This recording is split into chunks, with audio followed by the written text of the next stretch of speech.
요한복음 3장 31절부터 36절까지 말씀 우리 한 절씩 교독합시다. 위로부터 오시는 이는 만물 위에 계시고 땅에서 난 이는 땅에 속하여 땅에 속한 것을 말하느니라. 하늘로부터 오시는 이는 만물 위에 계시나니 그가 친히 보고 들은 것을 증언하되 그의 증언을 받는 자가 없도다. 그의 증언을 받는 자는 하나님이 참되시다는 것을 인쳤느니라.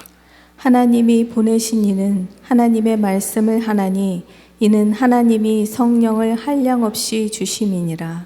아버지께서 아들을 사랑하사 만물을 다 그의 손에 주셨으니 아들을 믿는 자에게는 영생이 있고 아들을 순종하지 아니하는 자는 영생을 보지 못하고 도리어 하나님의 진노가 그 위에 머물러 있느니라.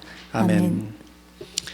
우리가 지난 시간에는 그 세례 요한의 인생의 마지막 퇴장하는 내용을 살펴보았습니다. 세례 요한이 요한복음이라는 무대를 퇴장하면서 마지막으로 남긴 말은 그는 흥하여야 하겠고 나는 쇠하여야 하리라는 말씀이었습니다. 예수님은 더 위대해지셔야 되고 예수님은 더 높아지셔야 되고 예수님은 더 존귀케 되어야 하지만 나 요한은 더 낮아지고 더 작아지고 더 무익한 자가 되어야 한다는 그런 고백이었습니다. 세례 요한은 평생 예수님의 준비하는 삶을 살았습니다. 그런데 그는 인생의 마지막 순간에도 예수님만 흥하여야 합니다라고 고백했다는 것을 통해서 우리가 알 수 있는 것은 세례 요한은 일평생 그 마음속에 가득했던 것은 오직 예수 한 분밖에 없었다라는 것을 알 수 있습니다. 세례 요한과 동명이인입니다. 요한복음을 쓴 사도 요한은 세례 요한과 동명이인입니다.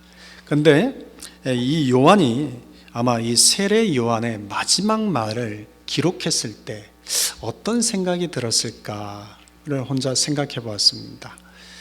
세례 요한의 마지막 말, 그는 흥하여야 하겠고 나는 쇠하여야 하리라. 일평생 예수님이 오실 길을 준비하며 살았던 그가 마지막에도 그 마지막 예수님만 흥하여야 되겠다라는 말씀을 남길 때 그것을 기록하는 사도 요한은 아마 마음에 벅차올랐을 겁니다. 야, 예수님을 이렇게 사랑하는 사람도 있었구나. 예수님을 이렇게 믿는 자도 있구나. 본인도 사랑의 사도라고 사람들에게 불림을 받았지만 세례 요한 앞에서 야, 나는 아직 멀었겠다. 아마 이 생각을 하지 않았을까 싶습니다.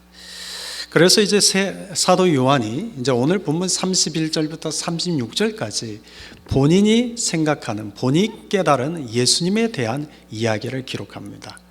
예수님은 어떤 분이신가? 그 예수님에게 우리에게 어떤 믿음을 가지고 나가야 되는가에 대한 이야기를 기록합니다. 신앙의 삶은 믿음에서부터 시작합니다. 믿음 없는 신앙은 종교 생활입니다. 많은 사람들이 신앙생활을 하고 있지만 믿음 없는 신앙생활, 다시 말하면 종교 생활을 합니다.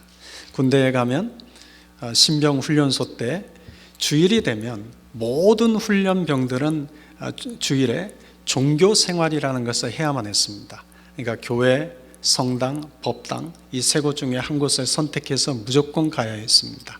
그런데 훈련병들이 어디로 가야 될지를 결정할 때는 어디에서 어떤 간식을 주느냐에 따라서 선택이 달라졌습니다. 그래서 어느 주는 교회로 몰려가고 어느 주는 법당으로 몰려가고 어느 주는 성당으로 몰려들어갔습니다. 그들이 그렇게 몰려가서 교회에서 예배도 드리고, 그런데 훈련소 여러분 예배하는 장면을 여러분들이 보셨는지 모르지만 훈련소에 가면, 교회에 가면 교회 처음 다닌 사람들이, 처음 온 사람들입니다. 간식 때문에 왔던 거죠. 그런데 그들이 얼마나 크게 하나님을 찬양한지 모릅니다. 목사님이 설교할 때 얼마나 크게 아멘 하는지 모릅니다. 그런데 우리는 압니다. 그들이 신앙이 있어서 그런 것이 아닙니다. 우리는 그 모습을 그들이 와서 아무리 교회에서 찬양을 하고 예배를 드렸다 할지라도 그들에게 신앙이 있다고 말하지 않습니다. 그들은 그저 종교 생활한 것뿐입니다. 믿음에는 분명한 대상이 있습니다. 우리에게 믿음의 대상은 예수님이십니다. 우리는 그 예수님을 믿는 것입니다. 예수님을 믿어야만 영생을 얻고, 예수님을 믿어야만 영생의 문에 들어가고, 예수님을 믿어야만 하나님 나라에 들어가게 됩니다. 그런데 우리가 예수님을 믿는다는 것은 도대체 무엇을 믿는 것일까요? 그것은 두 가지를 의미합니다. 예수님이 누구신가를 믿는 것과 또 하나는 예수님의 사역이 무엇인가를 믿는 것입니다. 예수님이 누구신가, 또 예수님의 사역이 무엇인가는 예수님이 누구신지를 우리에게 명확하게 알려줍니다. 오늘 본문은 바로 이 두 가지 내용을 기록하고 있습니다. 우리 함께 하나씩 살펴봅시다. 첫째, 예수님은 누구신가입니다. 31절 우리 같이 읽어봅시다. 위로부터 오시는 이는 만물 위에 계시고 땅에서 난 이는 땅에 속하여 땅에 속한 것을 말하느니라. 하늘로부터 오시는 이는 만물 위에 계시나니. 예수님은 누구신가? 예수님은 위로부터 오시는 이요 하늘로부터 오신 이요, 또 34절에서는 하나님이 보내신 이라고 말씀합니다. 예수님의 근원은 위, 하늘, 하나님입니다. 그러나 우리의 근원은 아래, 땅, 사람입니다. 사도 요한은 예수님이 위로부터 오시니요 하늘로부터 오시니라고 증언하고 있습니다. 그가 이와 같이 증언한 이유는 그가 지어낸 이야기가 아닙니다. 예수님께서 그렇게 말씀하셨기 때문입니다. 요한복음 8장 23절에 보면 예수께서 이르시되 너희는 아래에서 났고 나는 위에서 났으며 너희는 이 세상에 속하였고 나는 이 세상에 속하지 아니하였느니라. 사도 요한이 지금 예수님을 일컬어 위로부터 오시니 하늘로부터 오시니라고 기록하고 있는 것은 그가 예수님을 신격화시키기 위해서 지어낸 이야기가 아니라 예수님이 말씀하신 것이 생각났기 때문입니다. 그래서 요한복음에 이 내용을 적고 있는 거죠. 그런데 예수님이 처음 이 말씀을 하실 때는 사도 요한이 그 말씀의 의미를 깨닫지 못했을 겁니다. 그런데 시간이 지난 후 예수님이 부활하시고 하늘로 승천하신 후에 성령의 감동으로 이 사도 요한이 요한복음을 기록할 때 그때 예수님이 말씀하신 것이 생각나실 겁니다. 예수님은 하늘에서 오시니 예수님은 위에서 오시니 라고 적고 있는 겁니다. 오늘 우리가 말씀을 들어도 오늘 이 말씀이 다 이해되는 것은 아닙니다. 오늘 우리가 이 말씀을 들어도 이 말씀이 우리 안에 다 깨달아지는 것은 아닙니다. 그리고 대부분은 오늘 이 말씀을 들은 것을 다 잊어버릴지 모릅니다. 그런데 어느 날 시간이 지나서 오늘 여러분과 나눈 이 말씀이 생각날 날이 올 것입니다. 기억날 날이 올 것입니다. 그리고 이해되어지고 깨달아지게 될 날이 올 것입니다. 그것은 성령이 하시는 일입니다. 성령은 우리로 하여금 기억나게 하시고 생각나게 하시고 그때는 그 말의 의미가 무엇인지 도저히 이해도 안 되고 깨닫지 못했는데 어느 한순간 그 말씀이 그 말씀이었구나 라고 이해되게 하시고 깨닫게 하십니다. 그래서 우리로 하여금 진리 가운데 인도하십니다. 예수님은 위, 하늘, 하나님에게서 오신 분입니다. 그래서 예수님은 위에 속한 분, 하늘에 속한 분, 하나님께 속한 분입니다. 그래서 예수님이 하신 말씀은 늘 하늘에 속한 것을 말씀하시고 하나님에 대한 것을 말씀하셨습니다. 그러나 땅에서 난 사람들, 아래에서 난 사람들은 이 세상에 속한 자입니다. 그래서 우리는 이 땅에서 난 자들에게 이 세상에 속한 자여 우리가 말하는 것은 늘 이 세상에 속한 것을 말합니다. 땅의 것을 말하고 삽니다. 이것은 당연한 이야기죠. 한국에서 태어난 사람은 한국에 속한 것을 이야기하고 미국에 태어난 사람은 미국에 속한 것을 이야기하고 그건 당연한 거죠.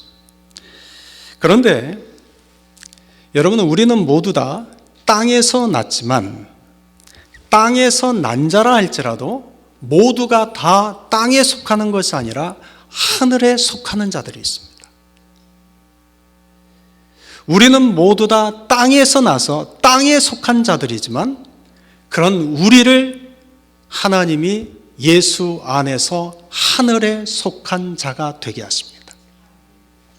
그러므로 우리는 땅에서 났지만 땅에 속한 자들이 아닌 하늘에 속한 자들입니다.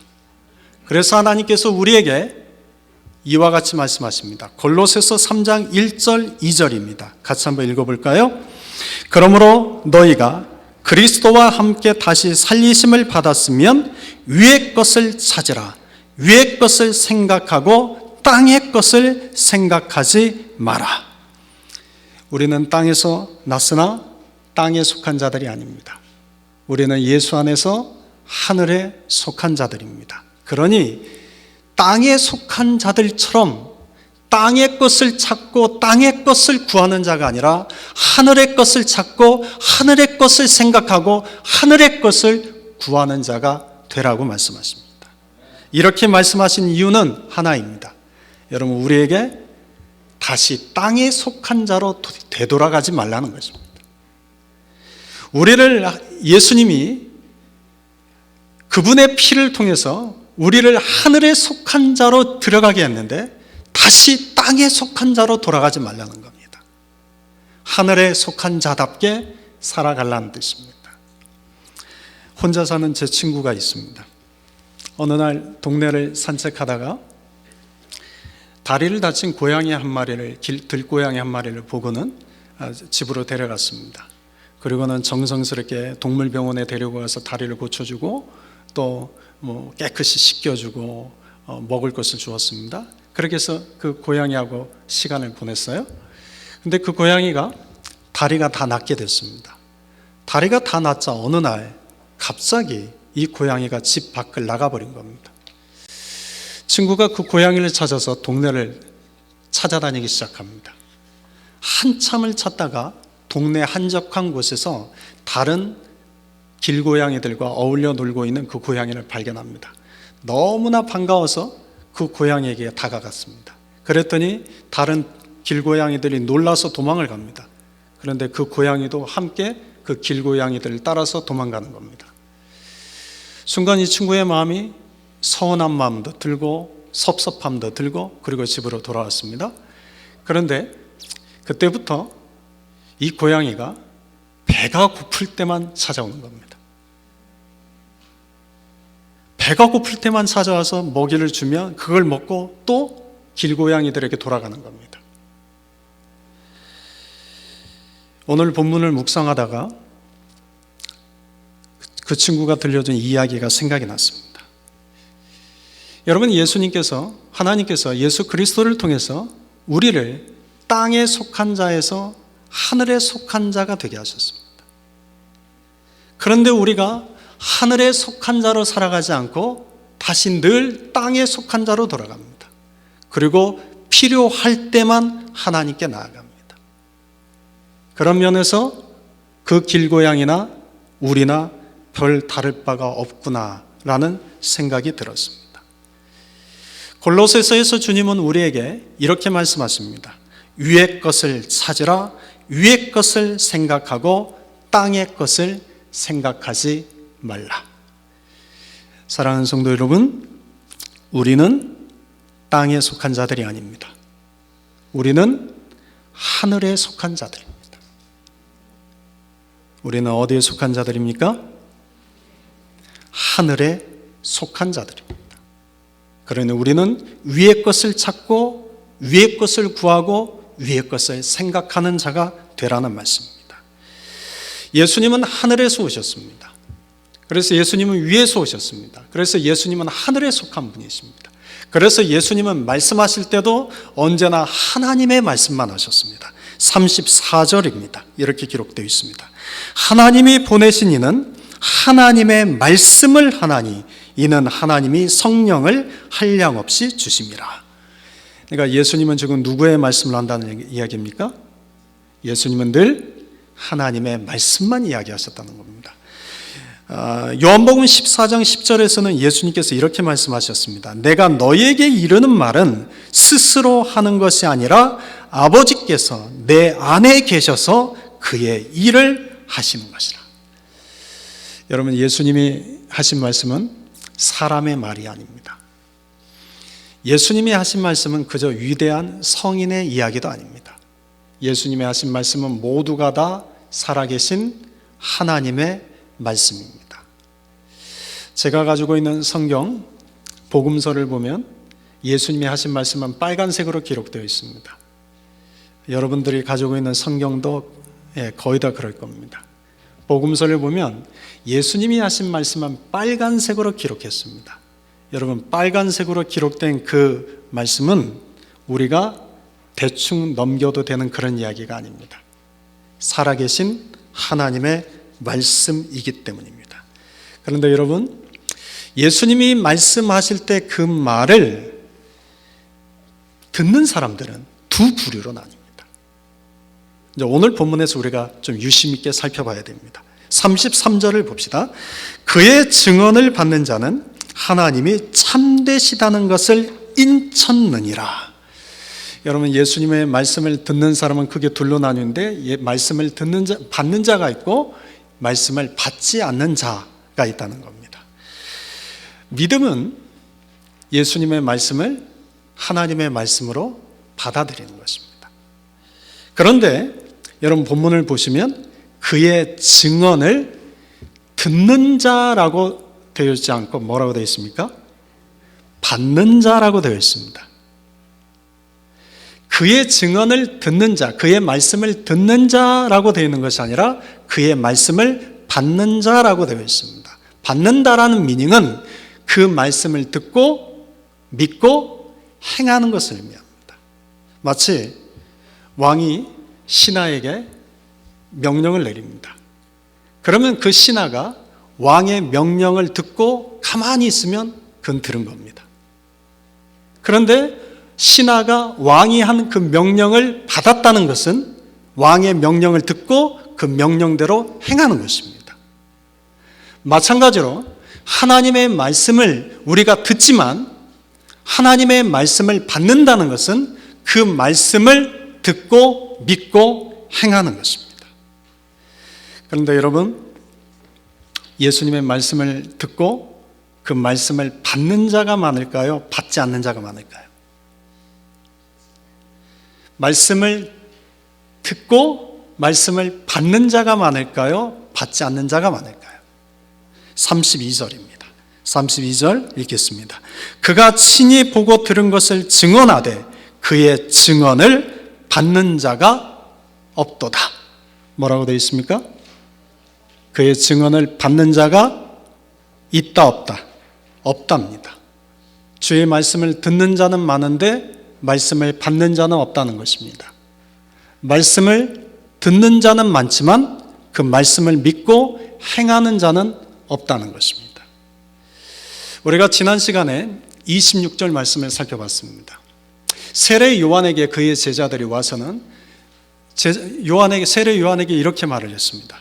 선생님이 증언하시던 이가 세례를 베풀매 사람이 다 그에게로 가다이다. 한때는 세례 요한에게 수많은 사람들이 몰려왔습니다. 그랬는데 이제는 예수님과 그 제자들이 세례를 베푼다는 이야기를 듣자 그 많은 사람들이 다 예수와 제자들에게 몰려가다이다. 세례 요한의 제자들이 세례 요한에게 들려준 말입니다. 여러분, 이때 세례 요한의 제자들은 어떤 마음이었을까요? 한때는 내가 스승으로 모신 세례 요한에게 수많은 사람들이 몰려왔었는데 지금은 그 사람들이 다 예수와 그 제자들에게 몰려가는 것을 보았을 때 어떤 마음이 들었을까요? 부럽지 않았을까요? 부러웠겠죠. 그런데 반대로 예수님의 제자들은 어땠을까요?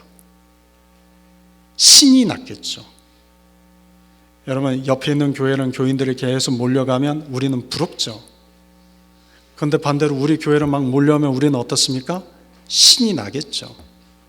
아마 그때 예수님의 제자였던 사도 요한도 신이 났을 겁니다. 그런데 그런 사도 요한이 시간이 지나서 요한복음을 기록하면서 그때 예수님에게 수없이 몰려왔던 그 사람들의 실체에 대해서 이렇게 적어 놓습니다. 그의 증언을 받는 자가 없도다.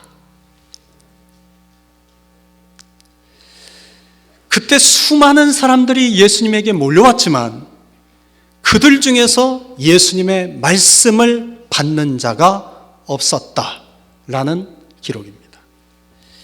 여러분, 예수님은 사람들을 위해서 병자를 고치셨고 귀신들을 쫓아내셨고 안진뱅이도 일으켜 세우셨고 소경의 눈도 뜨게 하셨습니다.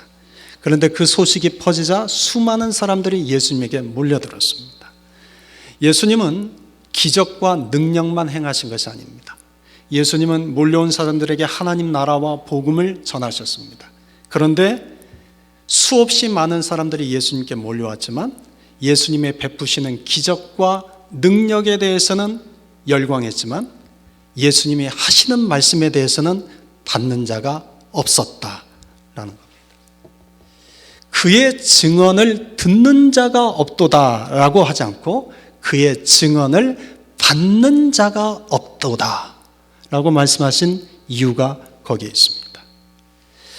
여러분, 말씀을 듣는다고 해서 말씀을 받는 것은 아닙니다. 오늘 우리가 이 말씀을 나누지만 오늘 이 말씀을 듣기는 하지만 이 말씀을 받는 것은 아닙니다. 듣는 것이 곧 받는 것이 아닙니다. 서울에서 부교육자로 사역할 때였습니다. 매일같이 교회로 홈리스 분들이, 한국에서는 노숙자라고 말하죠. 노숙자분들이 교회를 찾아왔습니다. 그리고 음식과 돈을 달라고 요구를 했습니다. 그런데 교회에서 음식과 돈이 없다라고 말을 하면 그분들이 무슨 교회가 이렇게 사랑이 없냐, 너희 하나님이 사랑의 하나님인데 왜 이렇게 사랑이 없냐라고 오히려 호통을 쳤습니다. 이 때문에 참 교회가 가끔 어지러웠습니다. 그래서 교회에서 이 문제를 어떻게 해결할까를 놓고 고민하다가 교회 앞에다가 안내문을 하나 써붙였습니다. 매주 목요일 오후 3시에 오시는 분들에게만 음식과 돈을 드리겠습니다. 다른 시간에 오시면 드릴 수 없습니다. 그리고 그 주 목요일 오후 3시가 되자 한 20-30명 된 노숙자분들이 오셨습니다. 그래서 그분들에게 그냥 음식과 돈만 줄 수 없어서 지하 식당에 모시고 가서 그분들에게 짧게 말씀을 전하고 기도해주고 그리고 한 분씩 음식과 돈을 나눠줬습니다. 그 소문이 난 겁니다. 그 소문이 나가지고 목요일 오후 3시간 되면 처음에는 한 20-30명 이렇게 모이던 분들이 어느새 긴 줄을 서서 200-300명 가까이 됐습니다. 그분들이 모여서 그분들에게 말씀을 전하면 얼마나 신이 나는지 모릅니다. 왜냐하면 그분들이 군대를 다 갔다 와서 그러신지 훈련소 경험이 다 있었던 것 같아요. 말씀을 전하면 이분들이 얼마나 크게 아멘 아멘 하는지 모릅니다. 그리고 기도해주면 아멘 합니다. 그리고 돈과 음식을 나눠주면 받아가면서 할렐루야 하고 가십니다. 이분들이 정말 믿음이 있나? 라고 생각될 정도입니다. 그런데 그분들이 매주 목요일마다 와서 말씀을 듣고 기도를 받고 돈과 음식을 받아갔지만 그분들이 받아간 것은 언제나 돈과 음식이었지 주님의 말씀은 아니었습니다. 예수님과 제자들이 있는 곳으로 수많은 사람들이 몰려들었습니다. 그들은 제자들을 통해서 세례를 받았고 예수님의 베푸시는 기적과 능력을 경험했습니다. 또한 예수님이 그들에게 전하는 하나님 나라의 복음을 들었습니다. 그렇지만 그들 중에는 세례도 받았고 기적과 능력도 받은 게 경험했지만 말씀은 들은 후 말씀을 받는 자는 없었습니다. 그래서 그의 증언을 받는 자가 없도다라고 사도 요한은 그때를 회상하며 적어놓은 겁니다. 여러분, 그렇다면 오늘 우리는 어떻습니까? 우리는 어떻습니까? 우리는 말씀을 받는 자입니까? 말씀을 그냥 듣는 자입니까? 교회는 숫자가 중요하지 않습니다. 교회는 아무리 숫자가 많아도 주님께서 나의 증언을 받는 자가 없도다 라고 말씀하신다면 무슨 의미가 있겠습니까?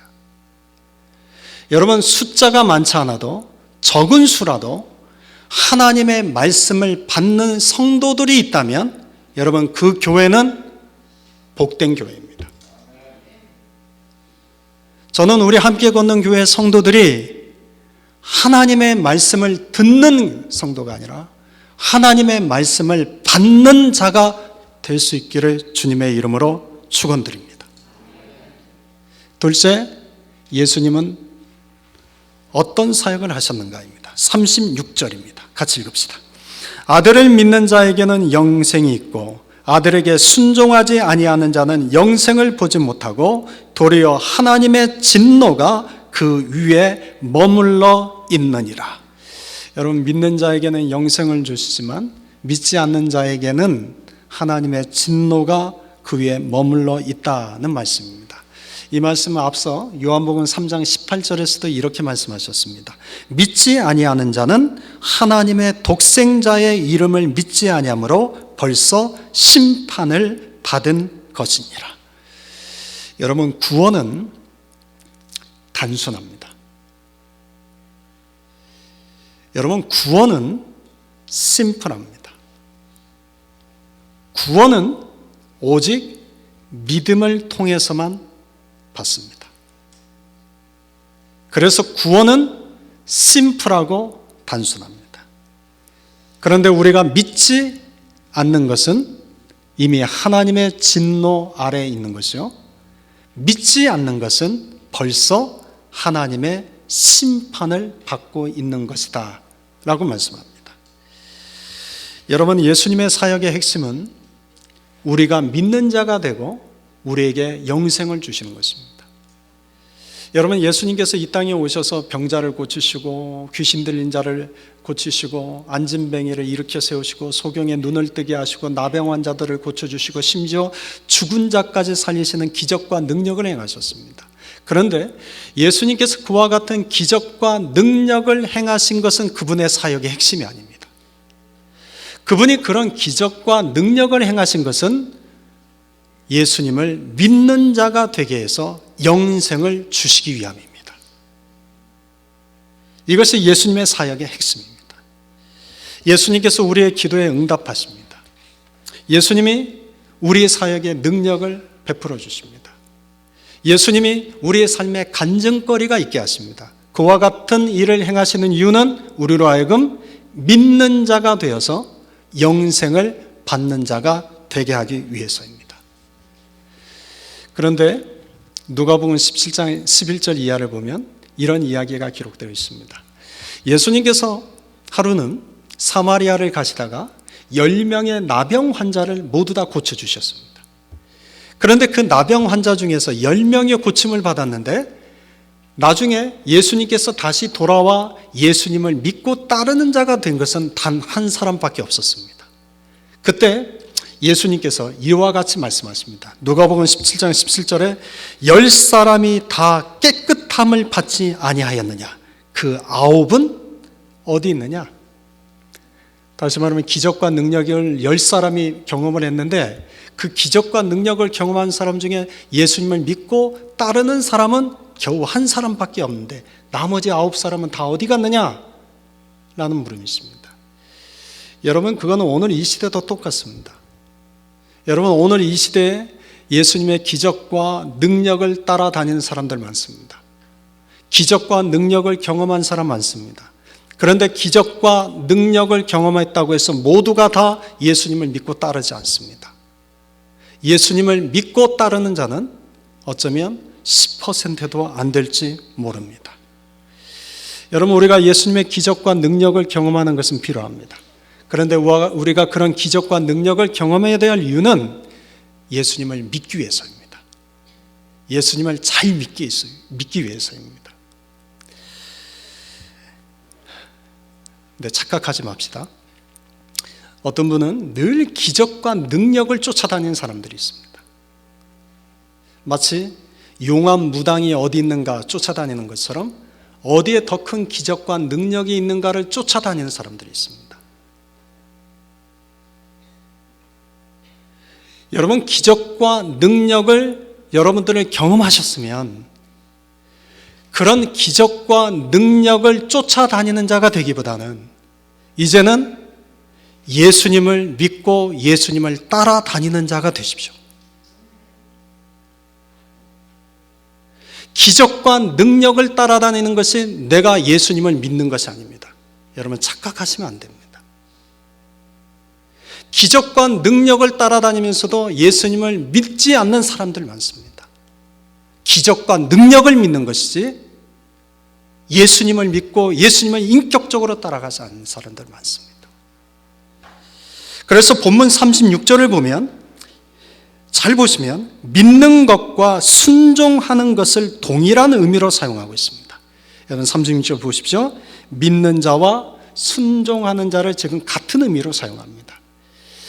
우리는 믿는 것과 순종하는 것을 서로 분리합니다.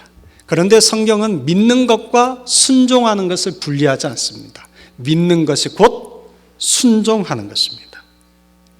그런데 여러분, 말씀을 듣는 것이 믿는 것이라고 사람들이 착각합니다. 말씀을 듣고 있다고 해서 내가 믿음이 있다고 착각합니다. 내가 기적과 능력을 경험했기 때문에 내가 믿음이 있다고 착각합니다. 여러분, 믿음은 말씀을 듣는 데서 오는 것이 아니라 말씀을 듣고 행하는 데서 옵니다. 성경은 믿는 것과 행하는 것을 결코 분리하지 않습니다. 그래서 야고보서 1장 22절에 이렇게 말씀합니다. 너희는 말씀을 행하는 자가 되고 듣기만 하여 자신을 속이는 자가 되지 마라. 여러분 잘 보십시오. 듣기만 하고 자신을 속이는 자가 되지 마라. 여러분, 많은 이들이 자신을 속이며 삽니다. 여러분, 뭐 어떤 걸 속이며 살까요? 여러분, 사람들이 자기 자신을 속이는데, 그런데 자신이 지금 자신을 속이고 있다는 것을 깨닫지 못하고 살아갑니다. 무엇을 속이는 줄 아십니까? 내가 말씀을 듣고 있으면 나에게 믿음이 있다고 자신을 속이는 겁니다. 내가 기적과 능력을 경험하면 내가 믿음이 있다고 자신을 속이는 겁니다. 그래서 그런 믿음이 있으면 내가 구원받은 자라고 자기를 속이는 것입니다. 여러분, 야고보서 2장 14절에서 하신 말씀에 귀를 기울여 보십시오. 같이 한번 읽어봅시다. 내 형제들아, 만일 사람이 믿음이 있노라 하고 행함이 없으면 무슨 유익이 있으리요? 그 믿음이 능히 자기를 구원하겠느냐? 여러분, 그 믿음이 자기를 구원하겠느냐? 기적과 능력만 쫓아다니고 말씀을 믿고 따르지 않는 것은 죽은 믿음입니다. 말씀을 듣기만 하고 말씀을 행하지 않는 것은 죽은 믿음입니다. 그 믿음이 능히 자기를 구원하겠느냐? 여러분, 구원은 무엇을 통해서 받습니까? 구원은 무엇을 통해서 받습니까? 믿음을 통해서 받습니다. 그런데 이 믿는다는 것은 곧 무엇입니까? 믿는다는 것은 행하는 것입니다. 분리하지 않습니다. 그런데 믿음에는 살아있는 믿음이 있고 죽은 믿음이 있습니다. 행함이 없는 믿음은 죽은 믿음입니다. 사랑하는 성도 여러분, 저는 우리 교회 성도들이 정말 잘 믿는 자가 되었으면 좋겠습니다. 여러분, 우리가 잘 믿는다는 것은 주님의 말씀을 듣고 그 말씀대로 살아보려는 것입니다. 여러분, 우리가 성경에 기록된 모든 말씀을 다 지키며 살 수는 없습니다. 주님은 우리에게 그걸 요구하시는 것이 아닙니다. 오늘 나에게 주신 말씀이 있으면 그 한 말씀이라도 붙잡고 그 말씀대로 살아보려는 것입니다. 오늘 나에게 사랑하라는 말씀을 주시면 그 사랑하라는 그 말씀을 내 삶 가운데 한번 행해 보는 것입니다. 인내하라고 말씀하시면 그 말씀을 따라 인내해 보는 것입니다. 여러분은 우리의 삶이 작은 말씀 하나라도 우리 삶 가운데 행하는 삶을 살아가기 시작할 때 우리의 믿음이 살아있는 믿음이 됩니다. 여러분, 그 믿음을 통하여 주님이 구원을 주시는 겁니다. 행함이 없는 죽은 믿음을 통해서는 말씀하십니다. 그 믿음이 자기를 구원할 수 있겠느냐. 사랑하는 성도 여러분, 자신을 속이는 자들이 되지 맙시다. 고린도 교회에는 자신을 속이는 자들이 참 많았던 것 같습니다. 여러분, 고린도 교회는 성경에 기록된 교회들 중에서 가장 성령의 은사가 많았고 가장 성령 체험이 많았고 은사와 기적을 많이 받은 교회입니다. 그런데 그 교회의 단점은 말씀을 받는 자들이 없었습니다. 말씀을 지켜 행하는 자들이 없었습니다. 그래서 사도 바울이 고린도 교회를 향해서 편지를 쓰면서 말씀하시기를 마지막 고린도후서 13장 5절에 이렇게 그들에게 권면합니다. 너희는 믿음 안에 있는가? 너희 자신을 시험하고 너희 자신을 확증하라. 너희가 지금 믿음 안에 있는가? 그러니까 살아있는 믿음 안에 있는지 죽은 믿음이 안에 있는지 너희 자신을 시험하고 너희 자신을 확증하라. 사랑하는 성도 여러분, 우리에게도 하시는 말씀입니다. 우리가 지금 어떤 믿음에 있는지 그 믿음을 시험하고 그 믿음을 확증해 가는 자들이 됩시다. 오늘은 2024년 첫 신년주일 예배입니다. 성구 영신 예배 때도 말씀드린 것처럼 여러분, 새해는 2023년이 2024년이 되었다고 해서 저절로 되는 것이 아닙니다. 여러분, 새해는 2024년이 되었기 때문에 새해가 아니라 우리가 2024년에는 2023년과 다른 새로운 마음, 새로운 삶을 살게 될 때 새해가 되는 것입니다. 만약 우리의 삶이 2023년과 조금도 다를 바 없는 그와 같은 생각, 그와 같은 삶을 살아가고 있다면 2024년은 우리에게 새해가 아니라 그저 2023년과 다를 바 없는 해에 불과합니다. 사랑하는 성도 여러분, 2024년에는 우리에게 진정한 새해가 될 수 있기를 축원합니다. 24년에는 우리가 더 예수님을 잘 믿는 자들이 됩시다. 24년에는 우리가 땅에 속한 자가 아니요 하늘에 속한 자답게 살아가는 자들이 됩시다. 여러분, 2024년에는 우리가 듣기만 하고 행하지 않아 자신을 속이는 자들이 되지 않도록 노력합시다. 2024년에는 죽은 믿음이 아닌 살아있는 믿음을 가진 자들이 됩시다. 2024년 우리에게 주신 표어는 예수의 마음을 품는 자가 되자입니다.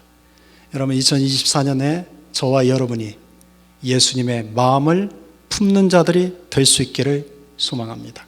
그래서 올해는 진정으로 우리에게 새해가 될 수 있기를 소망합니다. 아멘.